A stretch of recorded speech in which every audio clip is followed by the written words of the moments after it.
Top Democratic leaders in Washington and across the country fear that Donald Trump might be again by the time Attorney General Merrick Garland decides whether to prosecute him and others in his orbit for the January 6th, and that any action by the Justice Department could be cast by Republicans as little more than a 24 leading Democrats in Washington and across the country tell CNN that Garland may have missed his moment to bring criminal charges against top Trump administration officials before it would get caught up in the 2024 jockeying set to begin later this year. Garland, a longtime federal judge with a quiet demeanor, has vowed to keep politics out of decision-making at the Justice Department, though he says he is not avoiding political cases. But after months of staying quiet, even members of Democratic leadership on Capitol Hill are letting their frustration with that strategy boil over ahead of the first public hearing of the January 6th committee,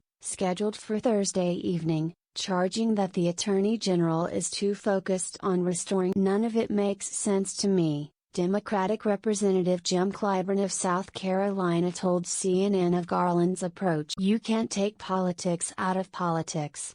All of these things happening around us are happening within the realm of the political process.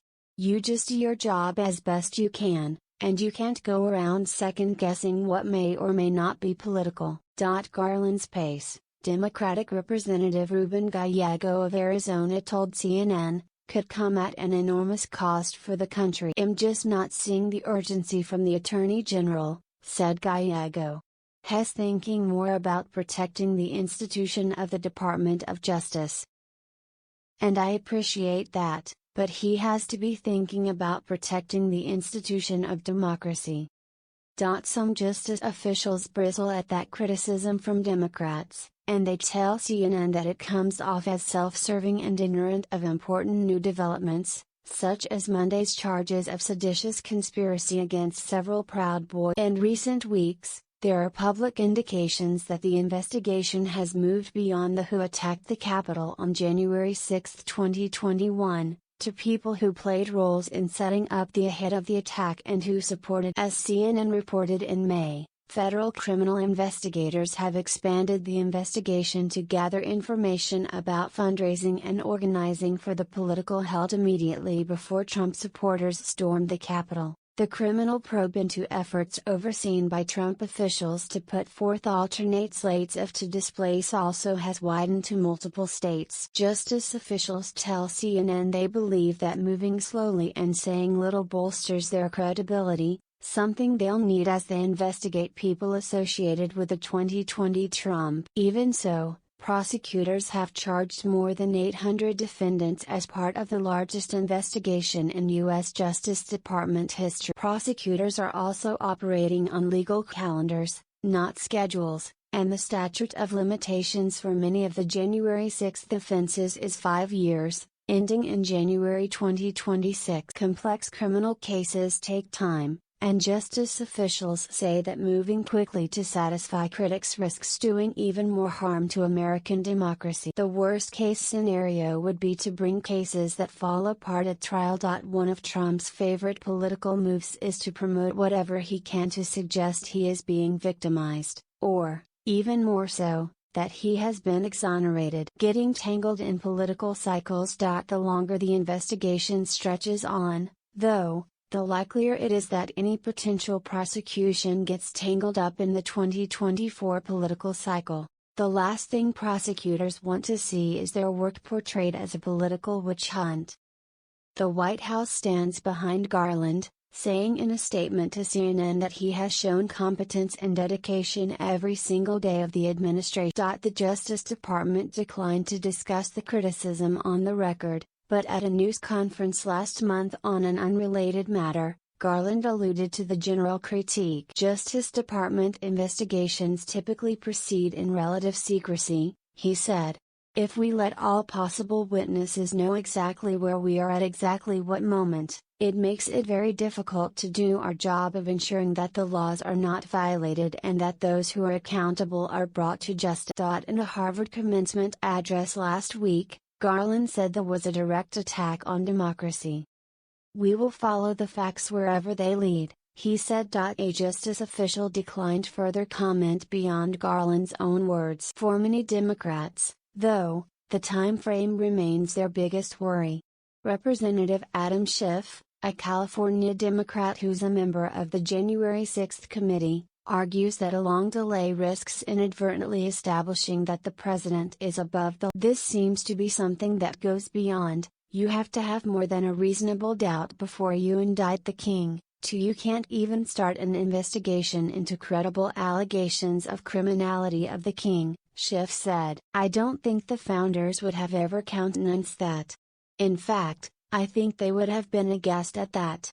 Schiff said he doesn't know whether to interpret last month's Justice Department request for transcripts of all the committee's interviews as evidence it's being thorough or just getting. But for all the complaints about Garland's pace, sources familiar tell CNN that the department still hasn't been sent the material. Still, Democrats say they're reflecting their own and their concerns that they hear back in their districts.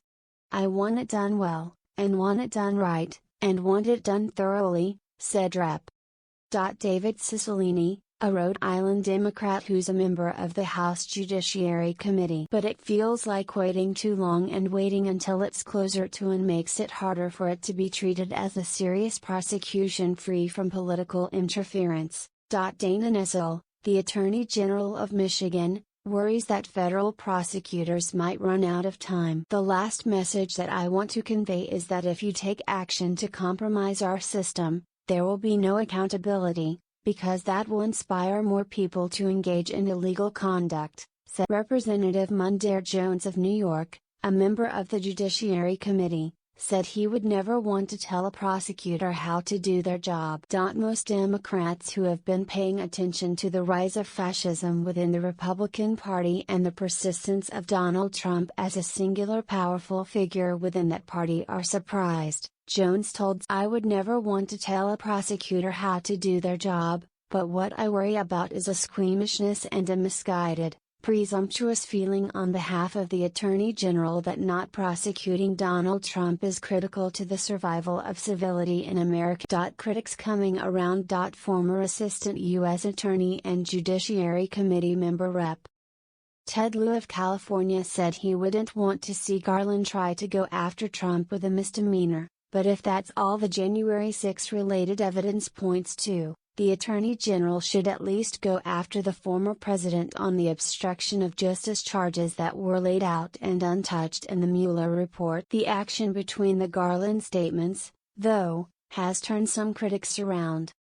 Lawrence Tribe, the well-known left-wing Harvard law professor whose Twitter feed has been a prime source of sniping for much of Garland's term, said has come around. This week's Proud Boys indictments and the arrest of former Trump aide Peter Navarro, Tribe explained in an email to CNN, reassure me even further about how methodically, aggressively, and apolitically Merrick Garland is pursuing the attempted and the insurrection. The White House isn't allowing a glimmer of public doubt. Spokesman Andrew Bates told CNN that had chose Garland because he would be loyal to the law and our Constitution and not be influenced by politics. The Attorney General has displayed those qualities, as well as his dedication to duty and his competence, every single day of the administration, reinforcing that the president made the right choice for the job. The White House's extensive statement of support noted Garland's independence and integrity and concluded, President Biden is immensely proud of the Attorney General's service in this administration, and has no role in investigative priorities or decisions. Cedric Richmond, who recently departed as a White House advisor, said he believes the Justice Department must balance the speed he knows many want with restoring the Attorney General's office from the days when Trump openly talked about viewing the role as his. Having a political AG would be a mistake, Richmond said. When he acts, he will have the credibility of being thoughtful and independent, and following the